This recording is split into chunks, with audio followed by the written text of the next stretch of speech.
Good morning, fish keepers. Cam here from the fishroom.co.nz, and my Santa hat isn't quite right, but we're good now. We are good. Hope everybody is grand and dandy. It is clearly a day and a half or 2 days before Christmas. If you can't tell, I love Christmas, and my Santa hat's still not quite right. Oh no. So the idea of today is we were just going to have a bit of a free-for-all with anybody who wanted to jump on screen and have a quick chat with us. We've had 2 or 3 people say they were interested. At this stage, we've just got one who is ready to rock and roll, which is cool. Hopefully a couple more people jump on afterwards. Obviously, it's Christmas. Obviously, it's a really frantic, busy time of the year, so you can't always get people available, which is the same reason why we stopped doing the interviews coming into December. So very quickly, just a little bit of admin. We'll bring up a couple of people onto the screen. First and foremost, we are opening tomorrow, which is a Saturday. We don't normally open on a Saturday, but we're opening from 10 till 2 tomorrow into the retail shop. Just in case there's anyone that needs to pick up a few bits and pieces. And then from then, we are going to be closed from the 25th, which is obviously Christmas Day, all the way through to the 3rd. We'll be closed, open again on the 4th as our usual hours of 11 until 4:30, and then a couple of weeks into January we'll begin opening up on Saturday as well, but I'll make sure everyone knows when we're going to be open on Saturdays for the rest of the year. So what else we got? Looks like we've got a couple of people on, so I can bring everybody on screen. So good morning, Brian. Good morning, Silver Creek. Hope everybody's well and dandy. So we'll bring on John, who's always with us. So Merry Christmas, John. How you doing, buddy? I'm doing very well, thanks. How are you, Cam? Good, thank you. And the first of our guests that said they'll come and rock and roll with us, we have got Harrison from Harrison Tropicals. Hello. Good morning. How's everybody doing? Yeah, reindeer, we got the same idea. Yeah. So. Look at you two being all festive. I know. Yeah. So the idea behind today is just randomly talk about fish. There's no agenda, there's no schedule. Like I said, I sent a couple links to a couple other people who said they're interested, so fingers crossed they'll pop on, and if they do pop on, we can bring them up at the same time. But until then, we'll just chat away about fish. Yeah. Okay. What's going on in your world, Harrison, as far as your fish goes? Well, we've had a big it's probably my main reason from staying away from the channel is my beta breeding sort of like flopped. So I've been reading up on like what they release into the water, and because I did it, I only blocked or sort of divided the tank using acrylic that could still let the water pass through. And I sort of had a point where my female died, and then I had my other male die, and they've all just sort of gotten sick in this sort of pattern. So I don't know how that's going to go and what the future for the tank is, but yeah. And my other big tank has just sort of been like, it's just been in a real, I don't know, it's like a hibernation period. Like I've been at school, so I haven't been able to get new fish. So I'm looking at getting like doing a massive redo of that tank, basically. Right. Do you know what the issues were with the bidders? What was causing issues there? We had one with dropsy-like symptoms, and I couldn't. That's why it makes me think, because dropsy is only a symptom of something else, of another issue. So I was wondering. That's why I thought if it's the stress of consistently being able to see the male through like a crack or something, that could have caused it. And then my other male, I literally, because it took me so long to source some nice kois, I think he literally could have died because he was getting quite. It was my oldest beta, probably around like 2 years, I think, or so. But still, pretty. Don't know what happened, but then this new one has just came up with like a swim bladder issue, so I don't know what's happening. I find bidders can be a little bit temperamental. Like they can be great one day, and the next day they go downhill really quickly. Yeah, they're beautiful when you're on, but they can just like that snap and go the wrong way, unfortunately. Yeah, that's it. That's what I found, but I managed to. I saved one. I did like a surgery on it where I actually released a lot of the sort of like the fluid. But she didn't survive. She sort of went right and then went really bad. But Yeah. I think, Okay. yeah. So, I guess that's one of the unfortunate mysteries of fish keeping. Like fish are obviously alive, which means they can die, and then trying to work out Yeah. sometimes why. Like there's just no apparent cause. You just can't work it out. It just all of a sudden something's gone wrong, and it could be something that happened a couple months ago. It could be a genetic issue. It could be something that yeah. from the breeding process months ago. Like there's lots of reasons, and sometimes it's just impossible to work it out, which is unfortunate. Yeah. You always get racked with guilt when you lose a fish as well, especially when it's it's under your care, so you feel responsible for it. Yeah, yeah, Um, yeah. I don't think any of us intend to kill their fish. It's just that unfortunate thing. Yeah. Yeah, yeah. I was just thinking, John, if you still have the link to the StreamYard, I'm not sure. Maybe you could put it into the chat if someone is yeah, I'll interested. do that. It might be worth looking at. Yeah, I'll just take a moment and do that. Have you looked into the native fish of New Zealand, Cam? Very briefly, it's something I do want to do one day. I just haven't put enough time and effort into doing it. I think part of it is like I want to keep a native fish tank for my own personal hobbyist reasons, but from a business point of view, there's no logical reason for me to do that because like I can't sell the products afterwards. I can set up this tank, but then there's no sort of return other than having some cool fish that I haven't played with before, if that makes sense. So it's definitely crossed my mind at home to set up a tank of native fish at home. But yeah, the Nelson Museum here, up in the children's section, they've got a big corner tank in the corner of the children area that's just got full of native fish and stuff like that. Cool. It's really, really cool. And anytime the wife says, "Hey, should we go to the museum because they've got a cool exhibition going on?" I absolutely go just to look at the fish. So, it's well worth it. So if you're in Nelson, you haven't checked it out, go have a wee look. It's always something different when it's native fish because you don't. See, I don't know what it is because a lot of the time, fish over here are quite bland looking, but when you know that they're native fish and they're in a really good setup, it's really, I don't know, it's just really, really interesting to watch them, knowing that they're out there and 20 yards from your house or whatever. Yeah, definitely. I think most of them that is here, they're not like super bright, colourful, like you're saying, like gouramis, for example. But there's really nice patterns on them, and I think what you don't get from the bright, incredible, intense coloration, you get back with personality from them, which is from what I understand from people that I've talked to. Yeah, currently I'm going through, and this is what I've been sort of planning for a while, but it's sort of something you can't really confirm because it can change quite rapidly. But I'm looking at getting heaps of new gear and doing a full documentary on them. That's why I've sort of been away for a while. Yeah. Have you got a few little areas that you can catch your natives around you, or is it a bit of a mission to get some? No, I've caught. I think it's a blue. I don't think it's a bluegill. It's a blue bully. That was down in my creek, but I'm in the process of potentially moving, so it's hard to, because I really want to tell people about it like fully, but then it could just change so quickly. Like we could move to somewhere where it's so desolate and there's no access to it that it's just too hard to do. Yeah. So yeah, it's really interesting. Are you moving out of home, or are your parents looking at moving? So parents is looking at moving. So, as soon as I asked that question, I remember that you said that you're picking number 14 because you're 14. So if you're moving out of home at 14, there's something not quite right going on. Yeah. Oops, sorry. Right away. Yeah. Oh, I seriously, like, honestly, I did not click at all. Like, my mum had to point that out to me. All right. That it was the 12 numbers, and she just didn't tell me that whole time. I'm like, oh my god. So I was putting 14 out of like pure, like I thought I'd.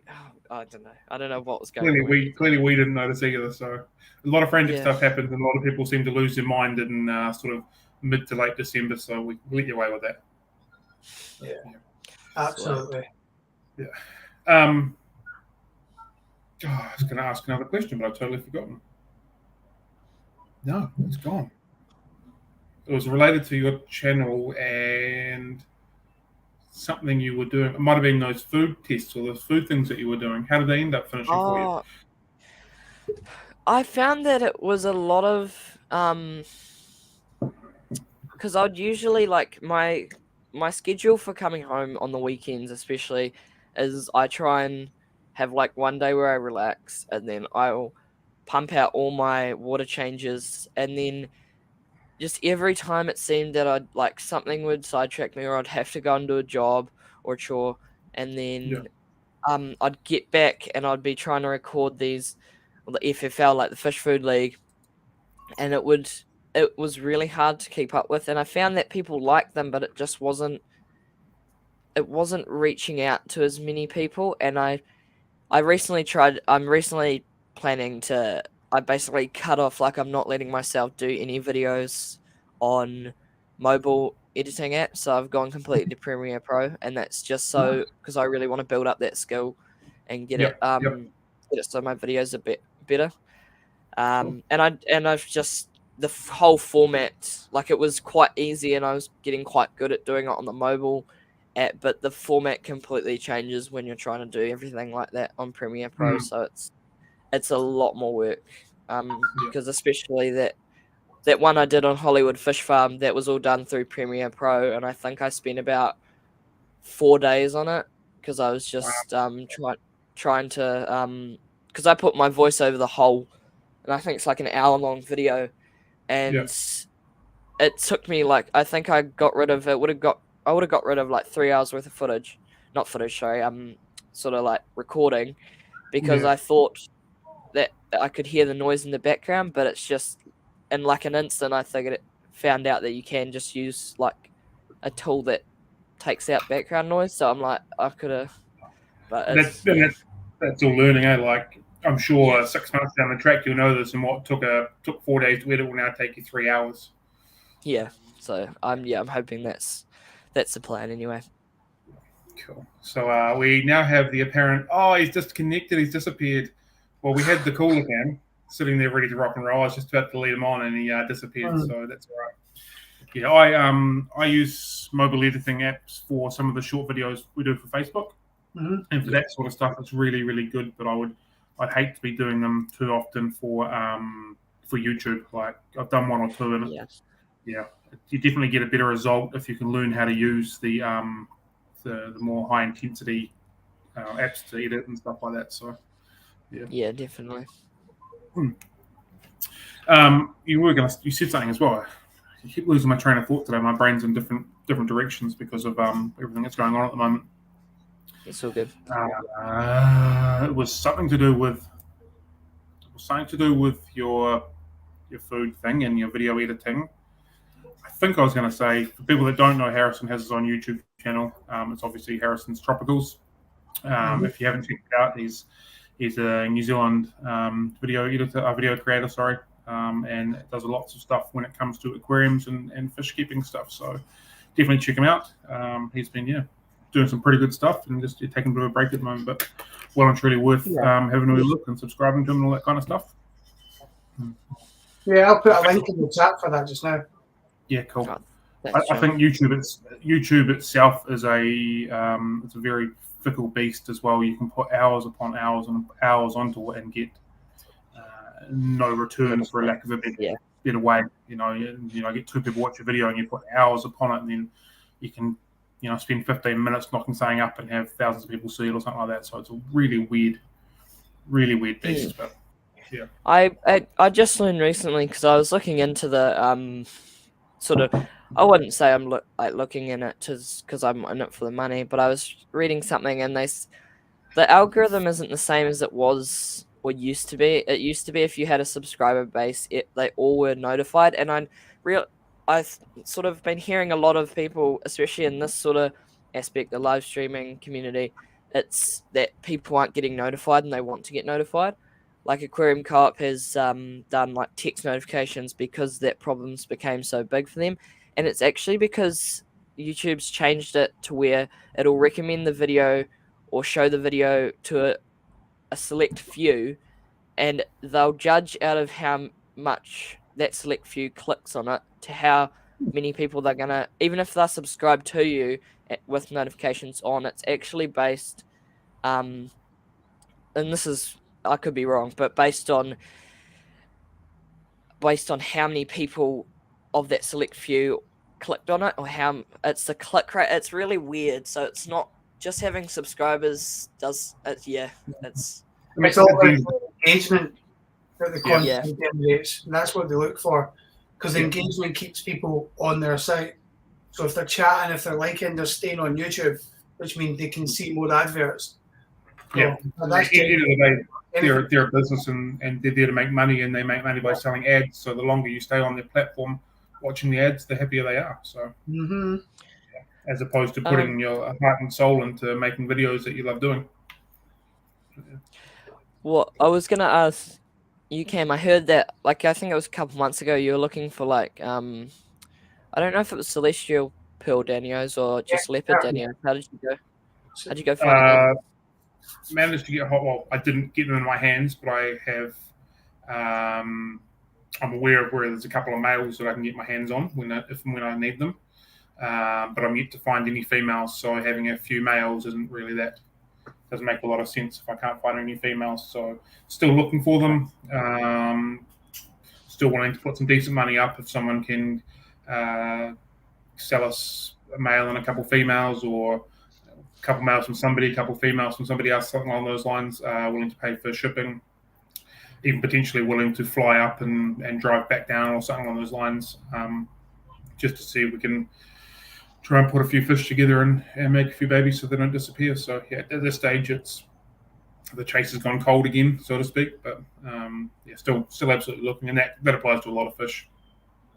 More than happy to put some money into some fish that are sort of slowly but surely disappearing, and happy to buy them off hobbyists if they're breeding them or willing to sell them, and get them through. So Cam's come back. I think he's just taunting us in the background there. I'm back. I had to make a phone call.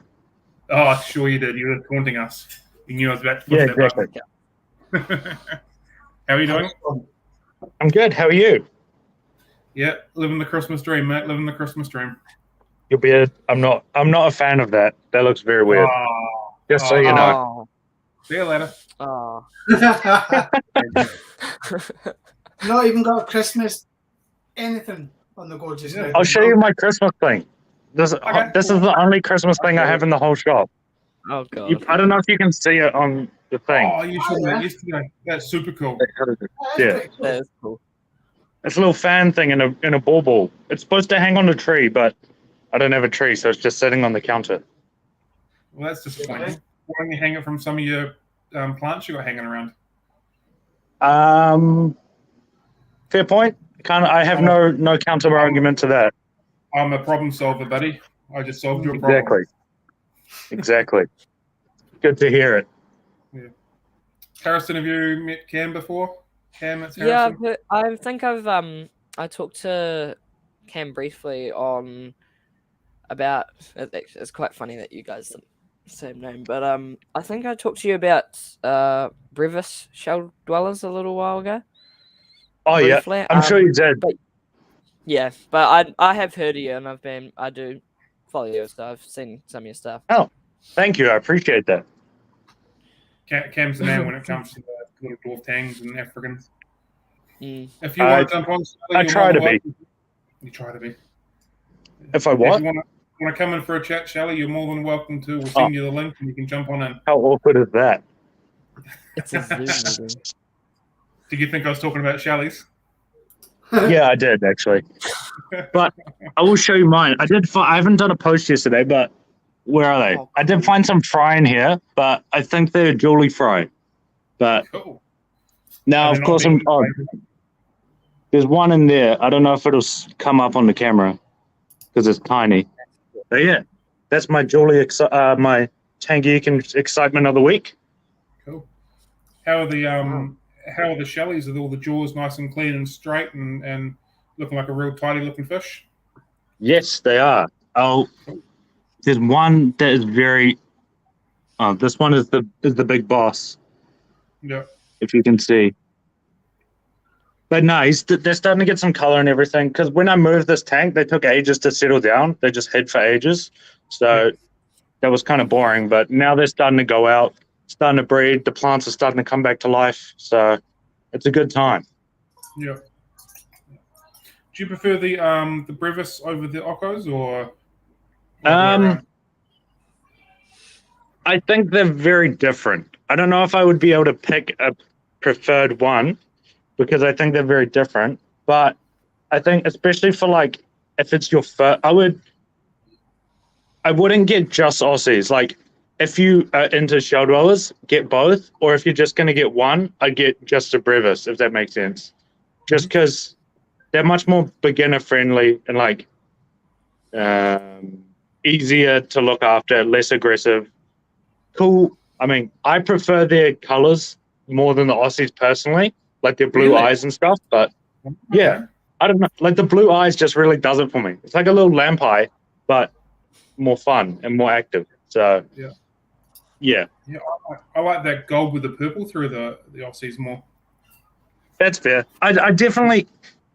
The Aussies are definitely more colorful. If you're just after color, but when I want color, I go for the peacocks and haps, to be honest. Yeah, that makes sense. And I enjoy the brevis behavior more because the Aussies just want to kill everybody, and it's kind of sad.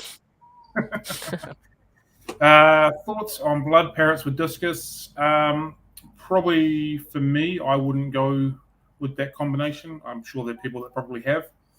I personally believe discus, like Frontosa, are best in a group by themselves in a very quiet, calm environment to allow them to be nice and calm and peaceful.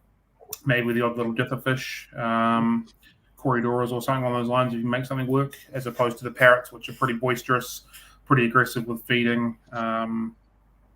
Yeah, I personally probably wouldn't, but that's me. Like I said, I'm sure there's people that have done, and I'm sure there's people that go, "You're an idiot, Cam. You can do it just fine." So that's just my opinion, my thoughts on those two. What about Harrison, Cam? Any thoughts on that combination? John as well. I'm not a fan of parrots. Full stop. I don't like the look of them, but I feel that they're the equivalent of like a badly bred pug dog in the aquarium. They just seem to be wrong looking for me, and I don't like that.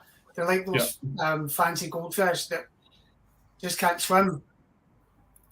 Yeah, they're just not my thing at all.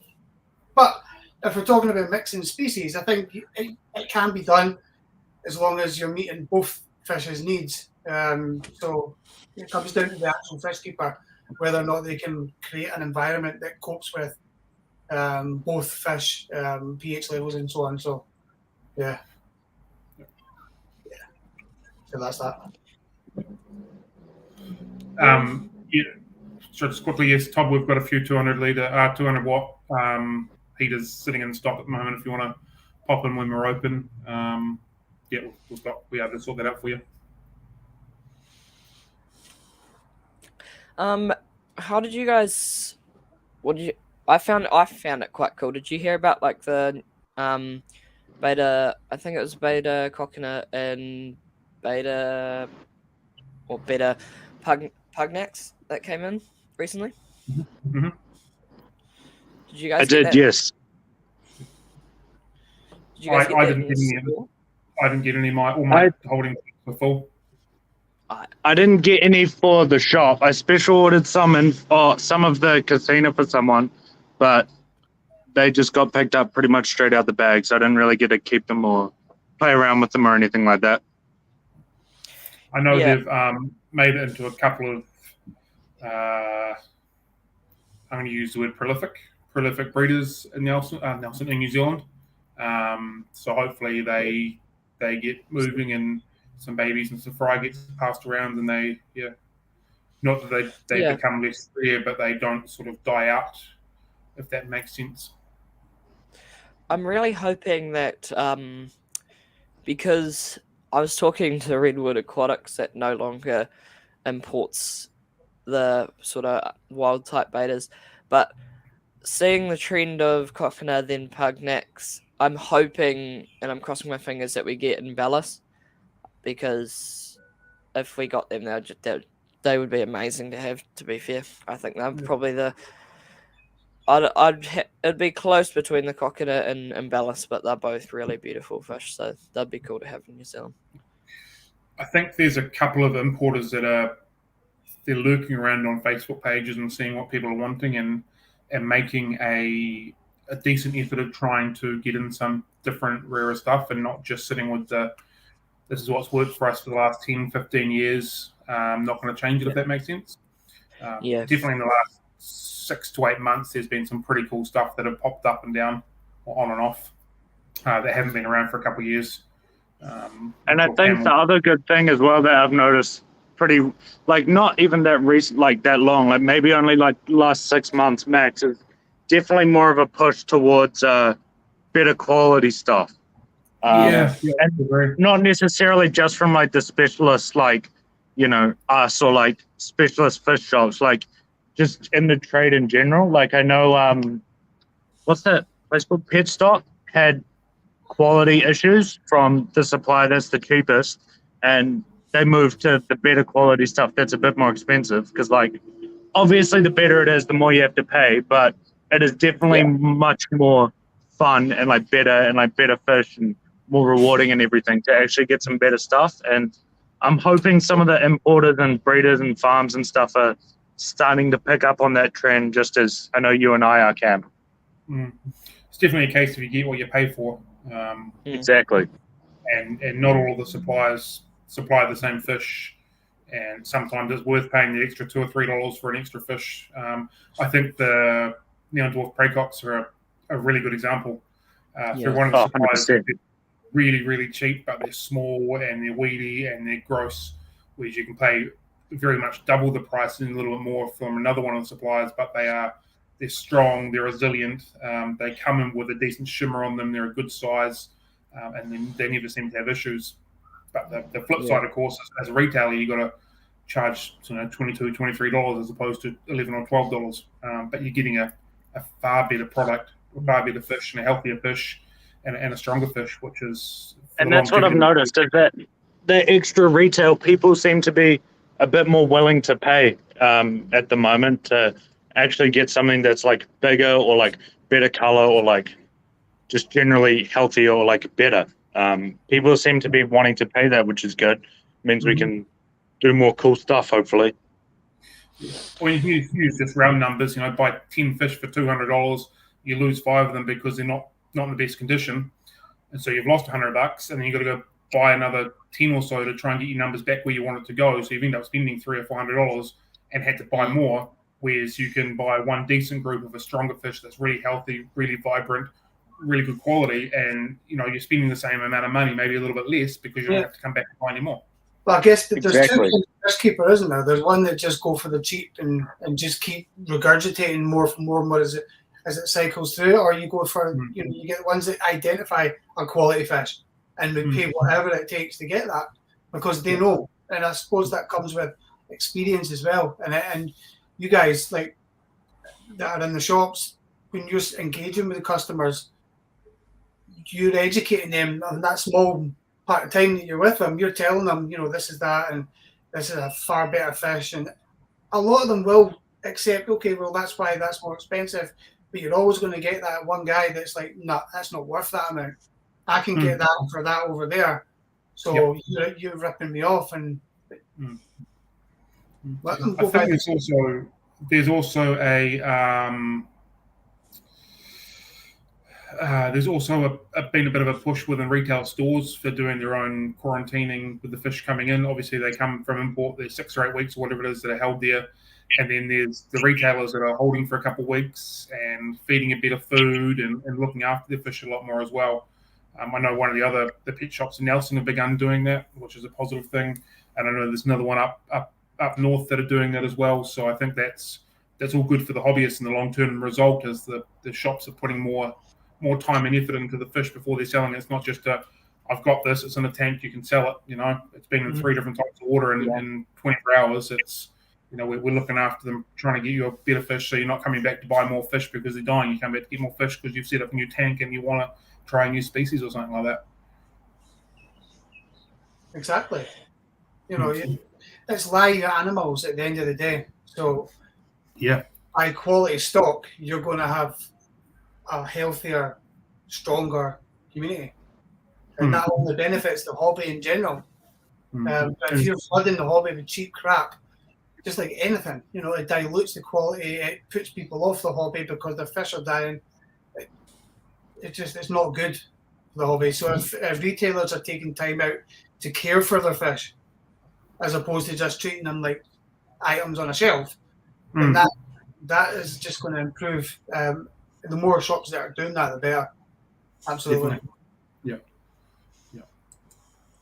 Yeah, definitely takes a mindset shift, and it'll take a while, but there'll be more and more people that adopt it, and away you go. So yeah. Have you made any more plans for the big tank behind you yet, Cam? Frontosa? Yeah. Yep. I've taken the end off that was leaking. I got round to getting some alcohol to clean off all the silicone, and I think Cam's about to. Cool. So Cam's obviously had a customer, and I went to find some black silicone the other day, but I couldn't find any in my local hardware store. So Cam's just sourced me some from his tank maker up in Auckland. So he's sending it to me today. Fingers crossed it might land in between the break, and I might be able to get that side put back on over the week Christmas period, and get it water tested. We'll see how we go. Nice one. Yeah. Looking forward to seeing them. Maybe try and get one of these over to you as well to celebrate when it goes. How cool are they? Yeah, they're brilliant, honestly. You got the sucker. Stick them on the tank. Yeah. There's a hobbyist, I want to say he's in the Waikato, which is up north from here. And he makes 3D backgrounds, some absolutely stunning, gorgeous, beautiful things. I'm looking at getting one of them to put on top of it behind it as well. So to really try and fill in that natural vibe of the tank. So yeah. That'll be pretty cool. Yeah. Just a time thing. 3 days away from Christmas, I can't really put too much time into it. No, definitely not. Yeah. So what's your plans for Christmas anyway? From a personal point or from business point? From a personal point. I'm going to enjoy the joy of my children's happiness and squeaks of laughter and smiles as they open up their presents on Christmas morning. And I'm going to be the quality dad that I am and get that rubbish bag and put the wrapping paper in there as soon as they've ripped it open. Yeah, that sounds very familiar. Looking forward to that one. It's my time to shine. Yeah. Going to my mother's house for lunch to see her, and then spending the afternoon with my extended family. In the afternoon might have a cold beer or two. Nice. And that's pretty much it. Yeah, I still can't get my head around that you guys I've got sunshine and all that vibe for Christmas, whereas I've got frost and snow and sleet and rain, sub-zero temperatures.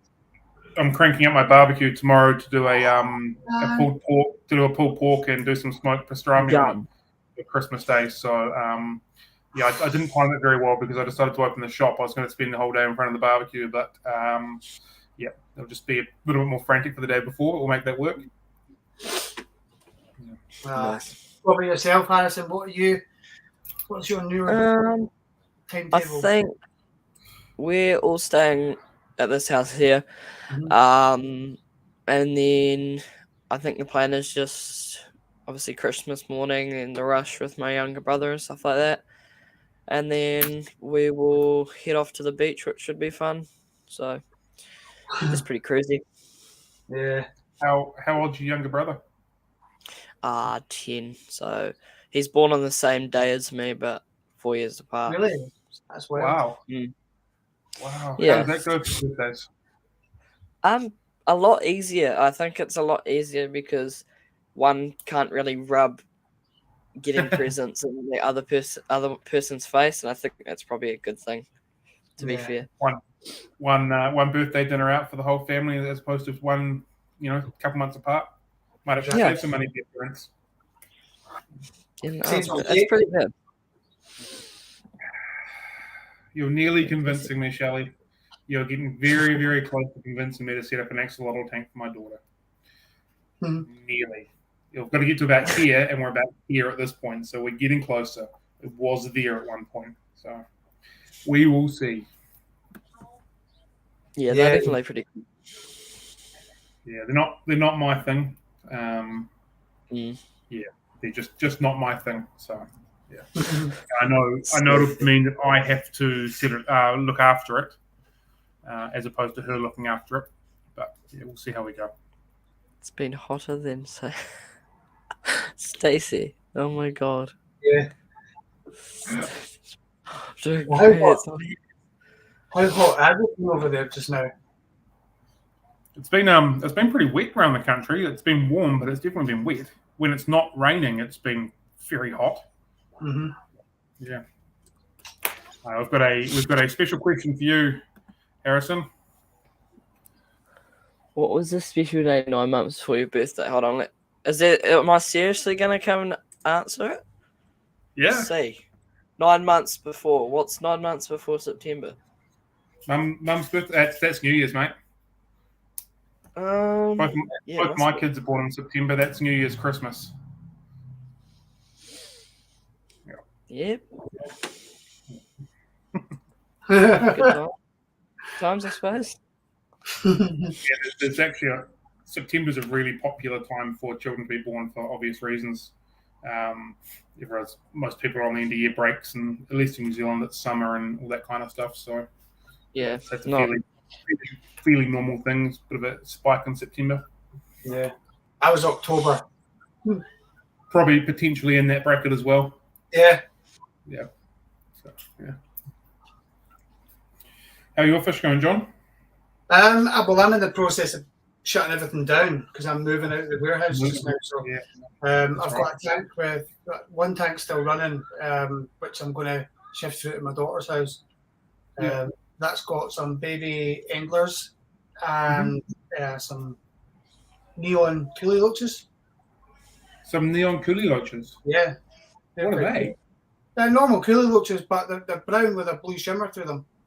Oh, okay. Yeah. Cool. Is that just something that's been bred into them, or is it a natural morph? I'm not sure.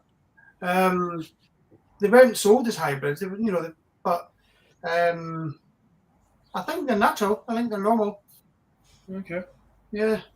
Do you see them regularly, or do they just be like every other coolie loach and just hide under a leaf? They come out for food. They do come okay. out. They hide under a pile of rocks. But no, they do come out. It's crazy how many coolies you can have in a tank because like 50 of them can sit in a space this big and be content and happy. I don't know, just mulching together, don't they? Yeah. It's a weird wee thing with them. Cool fish, but cool if you saw them a little bit more. If only. Yeah. So I think the plan is to move what's left in that tank into one of my daughter's tanks that I've got upstairs just now, and clear that one out and send it to my oldest daughter's house. I don't know what she's going to put in it yet, but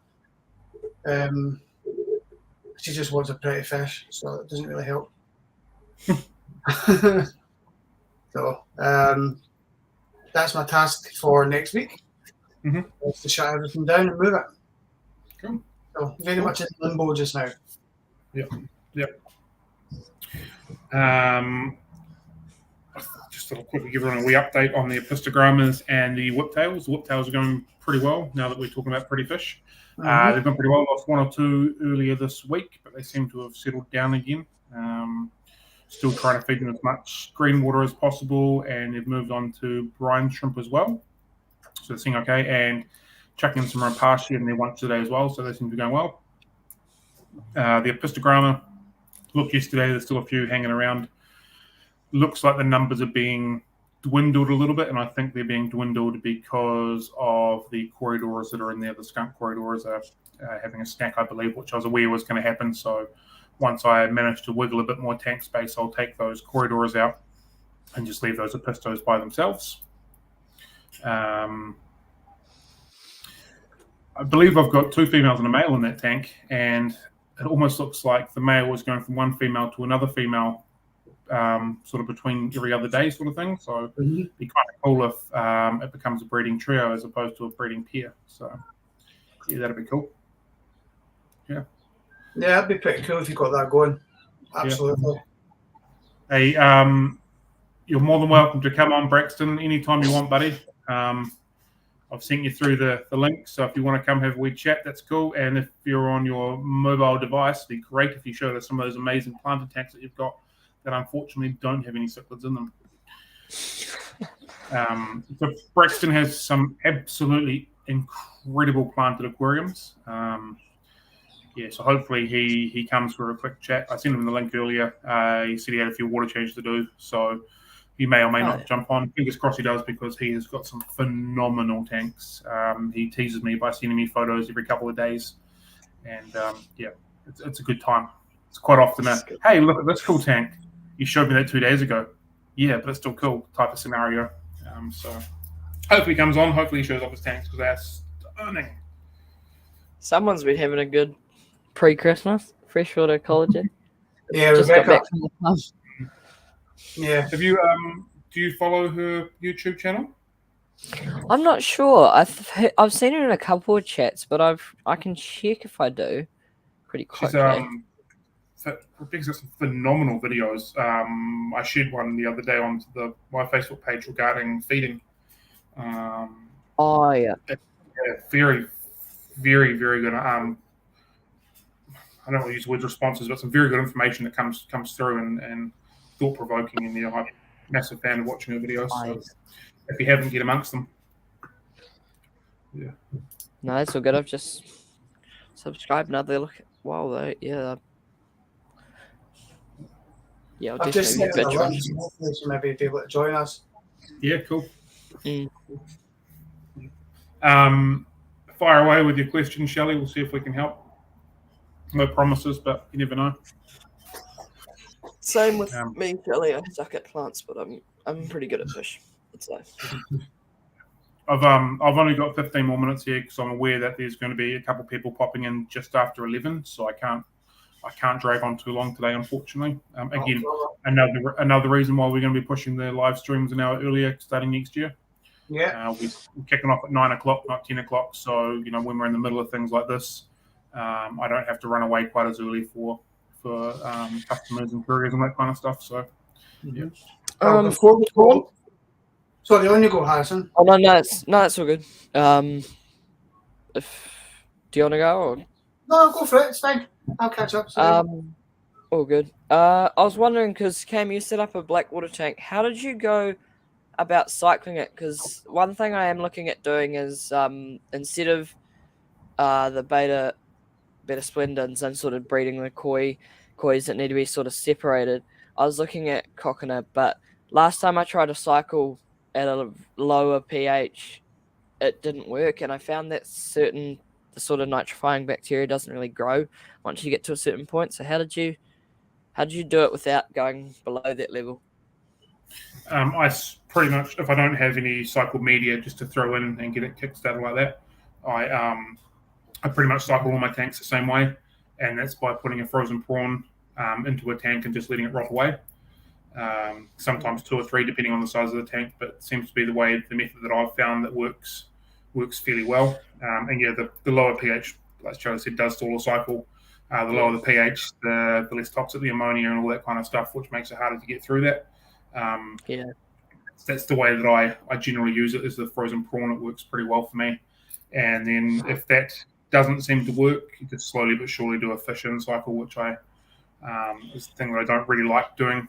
I know it's safe if you do it properly, but I prefer to do fish out cycle just for the sake of the animal. But also when your things like your botanicals begin breaking down and stuff like that as well, that contributes to help that sort of stuff as well. So yeah.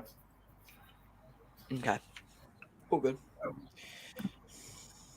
Oh, is that working?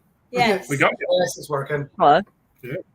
It just had to move my desk and everything because the other tank is totally not worth looking at. So this one just has my red cover discus. So a little bit more interesting than seeing tetra and my male platy colony. Mhm. I know those platies are pretty nice. Yeah, That's a cool it's thing. not planted at all. Yeah. So it's not the most decorative, it's functional, as I Mhm. see it anyway. Yeah, sometimes that's better because Yes. it's fish, and then you get more fish. Yeah, I don't have any like algae or anything, so it helps a lot. Absolutely, yeah. Less maintenance as well. Yeah, just 50% twice a week. No glass cleans or anything. Mhm. Wow. So, yeah. Mhm. G'day, Braxton. G'day. That's a quality mullet you've got there, buddy. Thanks, mate. That wins mullet Merry Year Award Christmas. for sure. That's a oh, holy. Well, I've recently. Oh, he's dropped off. He's gone all frozen on us. Oh, I'll come back. frozen on the mullet. I just recently watched your video on what we're feeding our aquarium fish. Yes. Absolutely brilliant.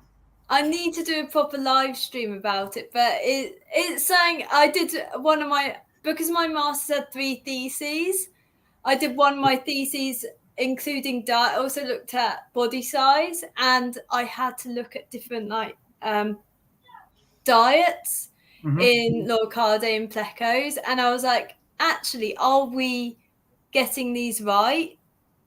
So then that kind of is a rabbit hole. So I was like, I need to work on this.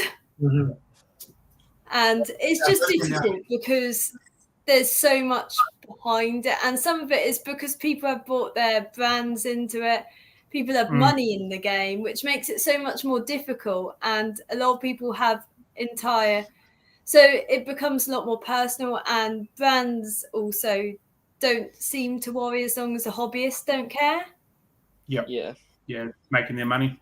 And it's expensive, because I've like for about 2 years now, I was like, I want to make my own fish food, but then buying ingredients, it makes you realize how much they cost. Yeah. Got to buy it in massive quantities to get those price breaks to make it viable. Yes, and some brands don't want to pay. So some companies don't want to pay the margins. Like they don't want those small margins to the brand. Yeah. So something like, that came up. yeah. Something that came up when I was watching it is, so like if we're setting up species only tanks and we can target feed appropriately to what said fish wants, how do we go about feeding a community tanks that have got lots of different types? That's the sort of question for me, because I suspect you could probably say a vast majority of people keep community fish, or at least different species of fish in one tank that require different feedings as opposed to species only. So how do we make that work the best for the fish that we're keeping? It's so difficult, I think. Like you kind of want like to keep fish within the similar margin or a wild margin. And then, or you want that fish not to feed on the other fish. And some fish are better at it than others. Mhm. Like some tetra are quite good at it. Some are really bad, like bleeding hearts. You put anything down, they'll take it. Live bearers, my platies haven't been too bad, and I know they're more carnivorous in nature. Actually, I know mollies definitely do eat algae, but it's just more making sure there's that division in what you're feeding. Yeah. So I think when it comes to plecos, it's easier because you can target feed them. Yes. You know, various different tools, but free swimming fish, especially the top feeders, they'll annihilate anything that touches the surface most of the time. Yes. So there's a tricky one. Yeah, and some fish are just fussy. Like discus are the bane of my life of feeding. I've got Stenker discus, and these are Asians of unknown origin. There's 2 stories of where they came from as the pair. And neither will take anything that sinks to the bottom, doesn't float, doesn't wave around. isn't too colourful, so they're just a nightmare. Yeah. Tricky. So they're just something to work on. Mm. Yeah, I for the best part agree. Most things that wiggle, Daphnias, brine shrimp, Yes. black worms, stuff like that are a really good option for most fish. Can't really speak to black worms because I still haven't got my colony going very well, unfortunately. But yeah, definitely the Daphnia and stuff like that. It's My colony died, so I can't. definitely as tricky as what people say they are. So yeah, and also agree, Rapashi, I think it's right up there as far as ingredients and quality goes, and what's going in. It's really well balanced. It's fantastic. Yeah, I do like the nature kind as well. Mm-hmm. Just Yeah, my unfortunately, we discus can't get that. are a real pain. And I think it's the beef heart. They were all fed on beef heart, no doubt, for the whole. Yeah. And they just don't. Yeah. And I don't feed them on beef heart anymore, just because I don't agree with it. Yeah, that was another thing that came up after watching the video. Is so many discus breeders use the beef heart, but that's clearly not what they're going to be getting in the wild. So where's the long-term effects on that for that? And like, if you speak to a discus breeder that's been breeding for years, feeding it, they'll just decimate you as well. It's absolutely fine, but is it really? They're not living long enough, I don't think. But bearing in mind, I've heard of like 3 to 5 years. I have heard of 10-year-old discus, and that might be kind of an exception. But maybe there's something to it and worth experimenting just towards. Mm-hmm. Yeah. Have you tried any of the fish science foods for them yet? Not in a long time. I have one of their Pleco ones, and I was surprised about, like, because I was like grabbing all the foods I have, and I've had trials of theirs, and I'm surprised about how good their ingredients are. So I might give them another shot. Yeah. I've got plenty if you want me to send some down. Oh, I don't mind. I'm not actually far from, I think, I used to live near where it was produced. Oh, right, okay. I don't know. I'll give it a go, because especially if they're as fussy as they are. It's annoying. I know.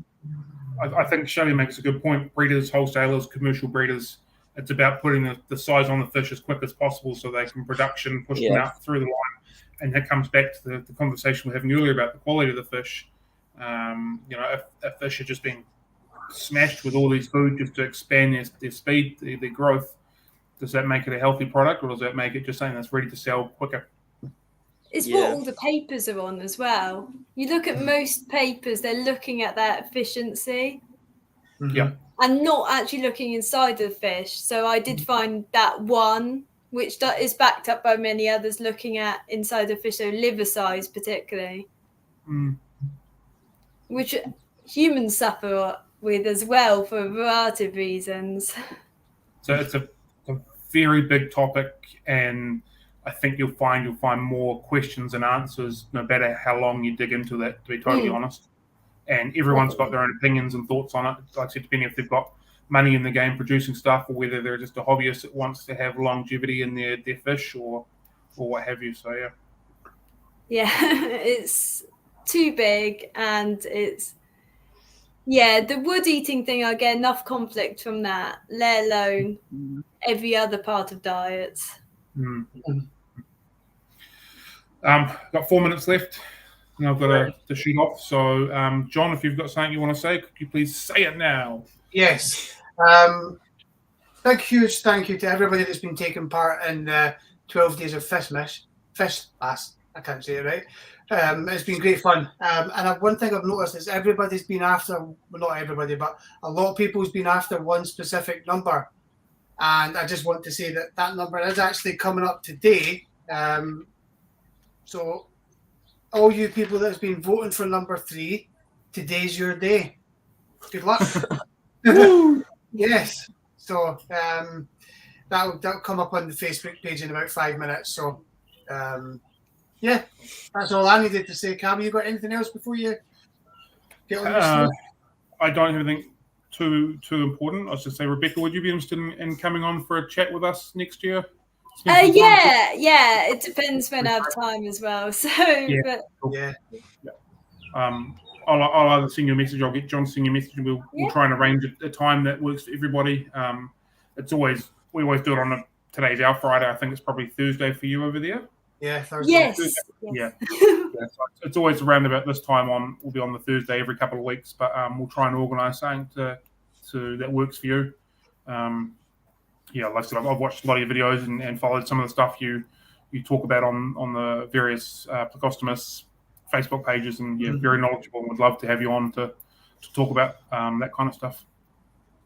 Definitely. Thank you. So I don't have anything else. Obviously, wish everybody a Merry Christmas. I hope it goes well for you. Hope your fish get some goodies to go into your aquarium, maybe some new plants or a new filter or what have you, whatever it might be. We're open tomorrow, like I said, and then we're having a wee break for about a week, and then cranking back on from the 4th of January. So thank you everybody for being with us. I think I'll still probably end up doing a live stream next Friday as well.